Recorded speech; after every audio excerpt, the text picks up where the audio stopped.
Ini akan menyebabkan kontraktur pada tendon Achilles. Ini diposisikan akan susah. Kenapa bisa terjadi spastik posisi seperti ini dan kakinya itu karena ketidakseimbangan kontraksi otot. Ya. Nah, biasanya yang kuat itu fleksinya atau fleksornya, yaitu otot-otot yang fungsinya untuk menekuk itu lebih kuat. Yang fungsinya untuk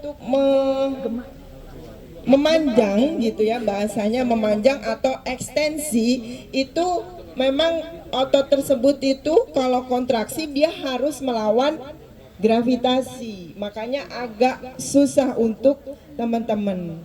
Nah, sehingga kalau kita latihan gitu ya, diusahakan ada kemarin teman yang bilang, ada yang bilang dia begini terus latihannya gitu ya. Tetapi kalau hanya begini gitu ya, ini hanya memelihara LGS, belum sampai terstimulasi ke ototnya. Supaya bisa dirasakan bahwa otot ini bergerak, ini gerakannya pelan-pelan. Ya, kemudian turunnya pelan-pelan. Diperagain coba. Ayo. Coba Iya, diperagain. Ada yang mungkin tidak bisa, terus tangan di rumah Tangannya. itu buat kerekan gitu ya. Kerekan. Ditarik gitu ya. Kalau nariknya kalau gini, ini nggak ada manfaatnya buat otot.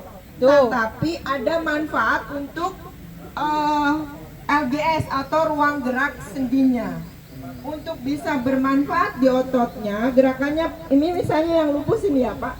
Ini ditarik pelan gitu ya. Turunnya pelan-pelan. Jangan mak jeblek gitu ya. Kalau jeblek ini berarti terbawa gravitasi. Jadi kita harus pelan-pelan menurunkan gitu ya, supaya ada rasa di tricepsnya. Nah, kalau kita turun pelan-pelan ini seakan-akan ada kontraksi otot. Ayo Ini diperagain. contoh kalau latihan ya. Jadi intinya Bapak Ibu kalau latihan di tangan, usahakan pelan-pelan sampai dirasakan oleh otot itu sendiri. Kemudian ada teknik lain selain latihan, kita meremas perut ototnya. Ya, ini yang stimulasi di sensor motor namanya. Jadi misalnya tangan kita cenderung begini, harusnya gerakannya begini kan? Ya. Nah, ini tangan kita yang sehat, ini meres otot sampai gitu ya. Diperes, ditarik. Ditarik coba, ayo. Diperagain dulu. Gitu. Diperagain. Ya. Di ujung ayo diperagain. Punten, ini misalnya ya, ini merap ini. Nah, ini seakan-akan dia gerak. Ya. Nah, ini stimulasinya di sini. Kalau ibu ngelus-ngelus jangan di sini. Karena kalau kita berikan stimulasi ke arah sini, ini akan tambah ya, enggak tambah kaku. Tambah kaku. Jadi hati-hati. Ini nih, bagus nih ilmunya. Kemudian Ini nih, coba diperagain. Diperagain dulu. dengan peremasan ini itu memberikan stimulasi pada perut otot atau bahasanya muscle belly. Ya. Kalau dia terstimulasi di muscle belly-nya, ini nanti kontraksi ototnya. Ya. Nanti dia merasakan. Memang kadang sakit. Oh, diperes ya, Bu ya. Ya, Dipencet-pencet diperes gitu ya. ototnya. Oh. Ini kita bisa sendiri gitu ya. Makanya kadang ada yang bilang massage dan sebagainya, sebetulnya kalau tukang massage-nya tahu nggak masalah, tapi kalau nggak tahu malah ya.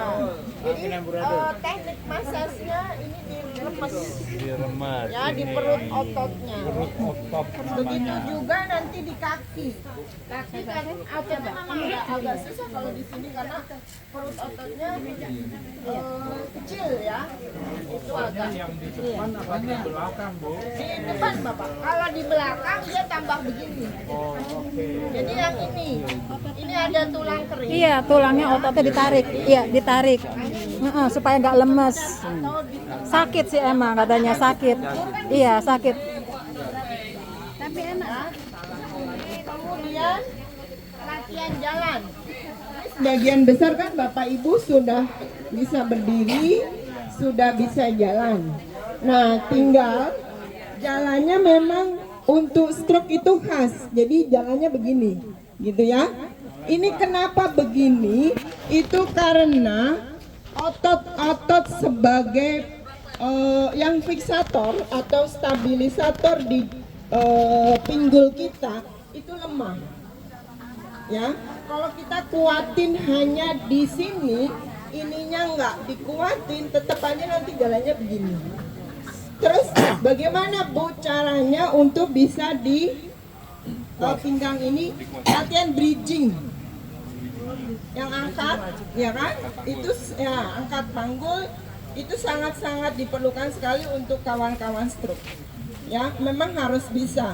Dan angkat panggulnya juga pelan-pelan supaya bermanfaat. Memang berat. Jadi misalnya di posisi tidur diangkat panggulnya, turunnya jangan jeglek. Biasanya jeglek. Kalau jeglek itu ototnya nggak kontraksi. Iya. Makanya kalau kita ngikutin pilates atau apa yoga itu kan apa inhale, exhale itu kan pelan-pelan ya. Nah itu sebetulnya tujuannya sampai ke stimulasi ototnya. Karena otot itu terstimulasi kontraksinya apabila sudah 6 detik. Kalau mak jeglek itu tidak ada stimulasi. Jadi angkat pelan-pelan, angkat, tahan 6 hitungan, turunnya pelan-pelan supaya ini bisa dirasakan. Coba kakinya, yuk berdiri dulu, bisa nggak? Kak, ini Bu bridging. Oh bridging. Ya, harus matras ya betul. Tapi jadi kita pelan-pelan angkat ini gelang pinggul ya, kemudian turun pelan-pelan. Ya, apabila ini sudah kuat, insya Allah jalannya nggak dilempar lagi. Nah, untuk bisa koreksi jalannya ini dilempar atau ini, Bapak Ibu di depan kaca, ya cermin. Kalau teknologi canggih ada robot atau ada gait analisis, kalau diinjak nanti miring gitu ya, apa gitu. Cuma kalau kita nggak ada alatnya yang canggih, kita gunakan alat yang ada di rumah, yaitu cermin. Dengan cermin, pada saat Anda, Bapak Ibu jalan, jangan lihat kakinya, tapi lihatlah di cermin pada saat jalan, apakah kaki saya sudah lurus atau belum. Ya, mungkin dari yang di rumah ada caregiver atau keluarga atau anak bisa membantu. Misalnya ini geser ke sini, bisa ditahan di samping, suruh maju ke depan gitu ya.